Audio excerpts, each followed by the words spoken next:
किसानों के घरों में तालाबंदी नहीं चलेगी, नहीं चलेगी, नहीं चलेगी। किसानों को बिजली पानी काटना बंद करो, बंद करो, बंद करो।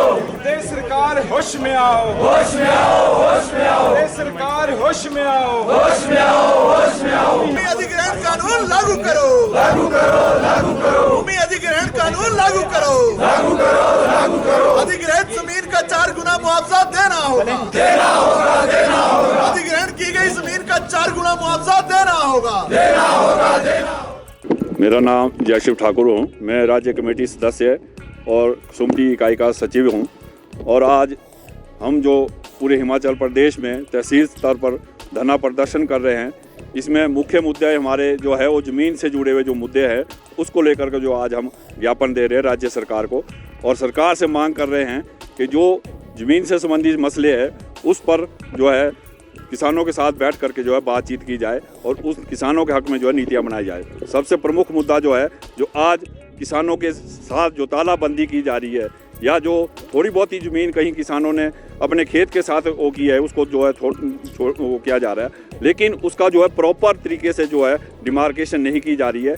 सैटेलाइट के जो सर्वे है उसी के मुताबिक वो की जा रही है, लेकिन नीचे जो प्रॉपर जिसका जो एक डिमार्केशन होनी चाहिए थी वो डिमार्केशन नहीं की जा रही है।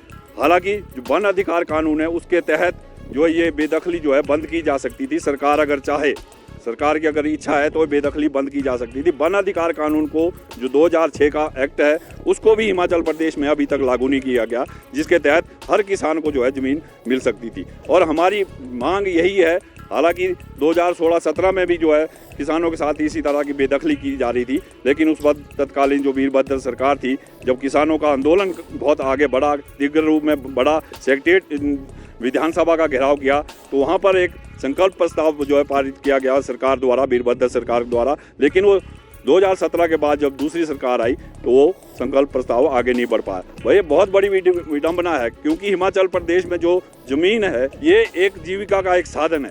अभी भी अगर आप सरकारी आंकड़े देखेंगे तो 70% जो लोग हैं किसानी से जुड़े हुए लोग हैं, किसानी से उनका जो है पेट का पालन पोषण होता है। और हिमाचल प्रदेश की सबसे बड़ी समस्या जो है कि जो यहाँ के जो फॉरेस्ट है वो केंद्र के अधीन है, जो लगभग 67% के करीब जो है यहाँ फॉरेस्ट लैंड है वो सारी केंद्र के अधीन आती है। अगर हमने कोई भी विकास करना है, कोई भी कुछ भी काम करना है, तो यहाँ जो है केंद्र सरकार की जो है की ओर देखना पड़ता है। और जो किसान है, किसानों के पास आज लगभग 10.7% जो है ज़मीन है, जो बहुत ही नाकाफी है। लगभग 10 लाख किसान परिवार होंगे।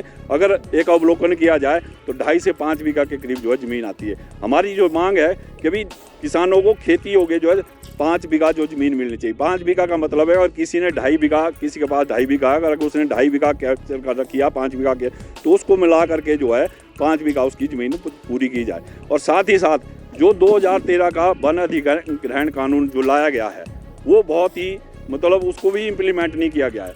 हमारे अगर यहाँ पर देखें जो कई हमारे साथ जो आए हुए जिनके भूमि का अधिग्रहण किया गया है, उनकी जो है प्रॉपर डिमार्केशन नहीं की जा रही। जहाँ से इच्छा मर्जी वो सड़क बना रहे हैं, और उसका जो मड़ुआ है, जो वहाँ के स्थानीय जो सोर्सेज है उसको ख़त्म किया जा रहा है। इन सब डिमांडों को लेकर के आज हम पूरे हिमाचल प्रदेश में जो है ये धरना प्रदर्शन कर रहे हैं, और ये आगे भी जारी रहेगा, क्योंकि आने वाले समय में अगर सरकार सचेत नहीं हुई, हिमाचल सरकार सचेत नहीं हुई, तो हमारे को एक उग्र रूप इसका जो है लेना पड़ेगा। और आने वाले समय में जो बजट सत्र मार्च में सरकार का होगा, उसमें मार्च 2 जो है सचिवालय किया जाएगा, और इसमें अन्य संगठनों का भी जो है मदद ली जाएगी, क्योंकि ये आम जनता से जुड़ा हुआ मुद्दा है, रोजी रोटी का हमला है। अगर हम शिमला शहर की बात करें तो यहाँ पर भी जो ढारा है, क्योंकि रोजी रोटी सबने कमानी, और ये अधिकार हमारे को संविधान ने दिया है।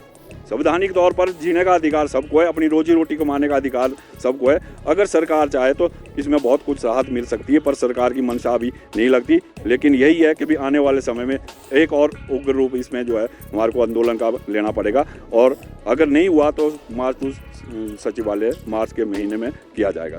अगर सरकार, क्योंकि कानून जो है वो जो है हमारे विधानसभा में और लोकसभा में बनते हैं, अगर सरकार चाहे तो हमारे पक्ष न्यायालय में रख सकती है। नहीं, हम तो आंदोलन के दबाव बनाएंगे सरकार के, क्योंकि सरकार ने कानून बनाना है, सरकार ने कानून बनाना है। सरकार जाए, हमारी पैरवी सरकार करे, क्योंकि किसान जो यहाँ पर आए इतने पैसे वाले किसान नहीं। अगर अब सुप्रीम कोर्ट जाना पड़ेगा किसी भी किसान को।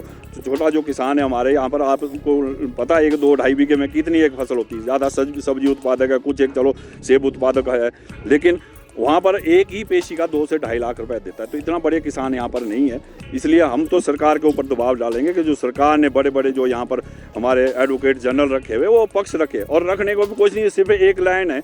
अगर वो ये लाइन भी न्यायालय में जा करके बोल देते हैं कि भाई जो वन अधिकार कानून है उसकी प्रक्रिया जारी है, तो ये सब जो बेदखली है रुक सकती है। आप देख रहे हैं हिमाचल न्यूज़ 24।